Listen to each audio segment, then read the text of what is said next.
I would like to thank President Trump for prioritizing this issue and for his leadership on the global stage in calling for urgent action to defend Christians in Nigeria, to combat extremism, and to bring a stop to violence against those who simply want to exercise their natural right to freedom of religion or belief. We're ready. We're prepared. Do not give in to fear. We are fearless. This is not the time to be afraid. This is a time to stand up and fight back and to resist any temptation for them to divide us. We're in this together. The rule of law is on our side. We will not give in, not give up. We will not capitulate. We will not bow. We will not bend. We will survive. Nicki Minaj. So I'm going to play the clip from her yesterday at the UN, where she was there with the United States ambassador to the UN, Mike Waltz. And she said some things about what's going on in Nigeria. Doesn't seem like she knows. I've read several pieces today. Rolling Stone has a pretty decent piece. There's an Al Jazeera op-ed that I also read.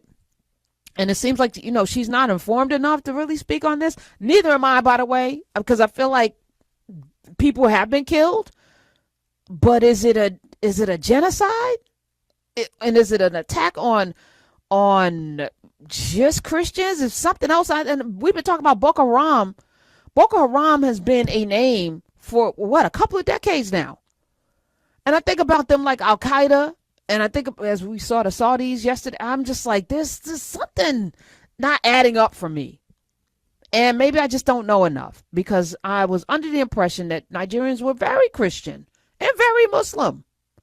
That the prime minister of Nigeria said, Muslims and Christians live peacefully next to each other. Is this another setup like the Hutus and the Tutsis? Is this another setup to clear out? Don't they have a lot of oil there? I'm confused is my point. And then why is she in it? Nicki Minaj, of all the people you could have at the UN to talk about what's going on, is she cutting a deal? Is something going on with her husband or something? It just y'all, I need some clarity. But also it speaks to me. I mean, I don't know if y'all agree. I don't know. I haven't studied deeply this topic. But it also, to me, says, as long as there's a celebrity, we can push them out, whether it's a 50 Cent or a Lil Wayne. Black people love rappers. If we want to sway people's opinions, we're going to go get a rapper. Is this how small they think so little of us? And I almost am happy that they don't know the truth. I'm almost happy that they don't know the truth, because they won't see it coming when it actually reveals itself. At least that's my hope. I'm hoping that that's what happens. But I'm going to play this clip, and I want to hear what you guys think. Play it, Smiz. Hello, everyone. I must say I am very nervous, so please,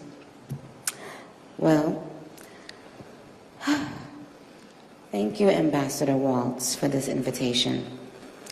It is an honor to stand on this stage with you and the other distinguished speakers here today to shine a spotlight on the deadly threat faced by thousands of Christians in Nigeria. I would like to thank President Trump for prioritizing this issue and for his leadership on the global stage in calling for urgent action to defend Christians in Nigeria, to combat extremism, and to bring a stop to violence against those who simply want to exercise their natural right to freedom of religion or belief. I stand here as a proud New Yorker with a deep sense of gratitude that we live in a country where we can freely and safely worship God regardless of one's creed, background, or politics. No group should ever be persecuted for practicing their religion, like I recently stated on social media. And we don't have to share the same beliefs in order for us to respect each other. We're way beyond thinking or expecting or assuming for, the person sitting next to you to have the exact same beliefs. We're beyond that. That's ridiculous. But that shouldn't make one person feel less safe than anyone in any room. Music has taken me around the globe. I have seen how people, no matter their language, culture, or religion, come alive when they hear a song that touches their soul. Religious freedom means we all can sing our faith regardless of who we are, where we live, and what we believe. But today, faith is under attack in way too many places.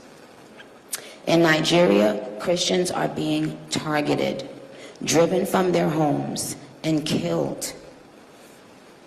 Churches have been burned.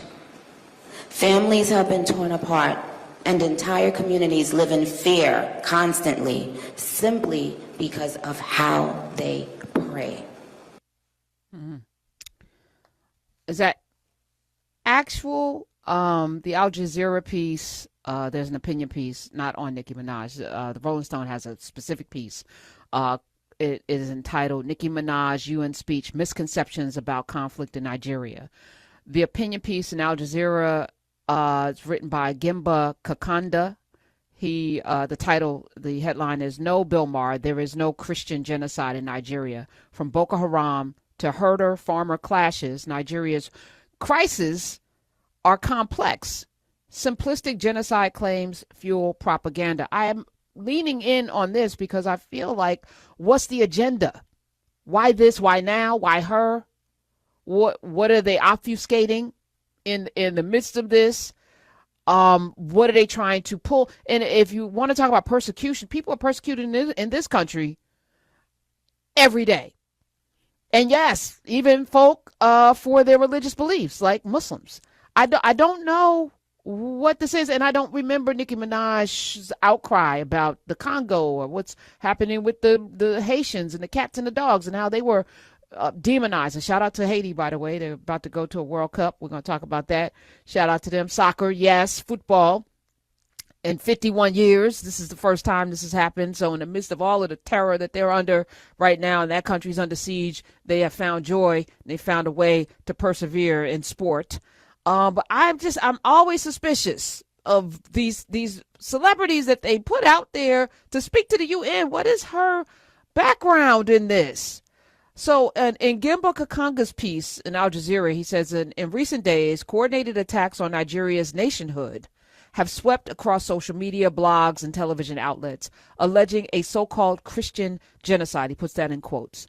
These attacks, driven by foreign actors, mischaracterize Nigeria's domestic conflicts, ignore its complexities, and manipulate long-standing ethnic and resource-based tensions to advance sectarian agendas. Now, let me just say, Nigeria is population-wise one of the largest growing populations of people under the age of 18 in the world. It also is where the largest contingents of black billionaires are in the world. It has oil, it has natural resources, and it has conflict. It has issues. But it's also sovereign. So what's the setup here? Are you going to go in and do what? Because last time we did that, this nation, and I say we with trepidation, because I don't want to be aligned with this. Was that not kind of the impetus to go into Iraq with the trumped up yellow cake uranium bull crap that they sent poor Colin Powell to the UN to look, they got nuclear weapons. We have to go in and take out a sovereign leader. Oh, also there's all this unrest. We didn't know the hornet's nest, or maybe we did. Maybe we didn't. I don't know. Halliburton, we just saw Dick Cheney leave this planet, this side of things, and my oh my, the history rhymes. My oh my, the beat goes on. So in this Al Jazeera piece, he continues, he says, one of the figures driving this propaganda is American comedian and television host Bill Maher, who used his show to deliver a sensationalized account alleging the systematic slaughter of Christians in Nigeria. Bill Maher says, I'm not a Christian, but they are systematically killing the Christians in Nigeria. Who's telling you this? Are you over there? Do you know? This is me now.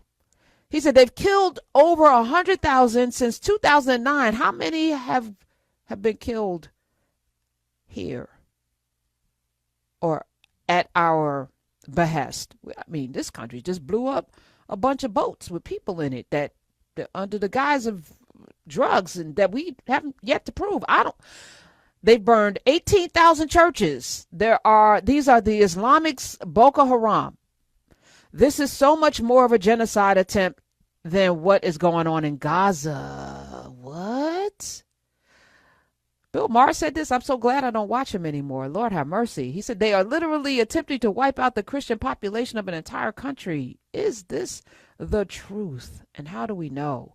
So this piece goes on. The misinformation aiming at maligning Nigeria as much as undermining the gravity of the situation in Gaza, yes, is linked to Nigeria's position at the 2025 UN General Assembly. By reaffirming support for a two-state solution to the Palestinian conflict, Nigeria challenged powerful interests invested in one-sided narratives. This is going to be interesting. And I'm not saying that there aren't horrible things going on in Nigeria. I'm not saying that there aren't people killing. I'm saying I don't know enough. And I'm saying that it does seem suspicious and weird. And then why Nicki Minaj? Why is she out there? She's not even Nigerian. What's the goal here? And we should be questioning everything because there's a lot of strange things happening. We're ready. We're prepared. Do not give in to fear.